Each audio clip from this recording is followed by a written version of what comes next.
How was your day today? Yaya ranar ta kasance maka yau? It was very good. Thank you. Ta yi kyau sosai. Na gode. What did you do today? Me kai yau? I went to work and then visited a friend.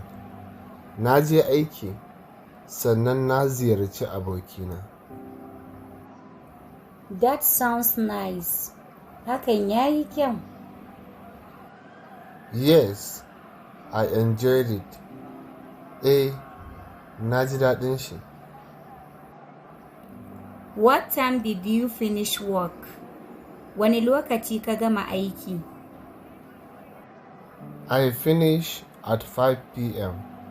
Na gama ƙarfe 5 na yamma. It was a long day. Ranar ta yi tsawo. Muna sayar da littafin koyon Turanci da Hausa na waya, mai ɗauke da darussa guda 100 masu sauƙi na koyon harshen Turanci. Kuɗin littafin Naira 4,500 ne. Idan kuka sayi littafin za mu tura muku da littafin ta waya, sannan za mu tura muku da bidiyoyi guda 100 na darussan da suke cikin littafin. Idan kuma kuna buƙatar shiga ajin koyon harshen Turanci ko Larabci ko Hausa, to za ku iya yi mana magana ta WhatsApp.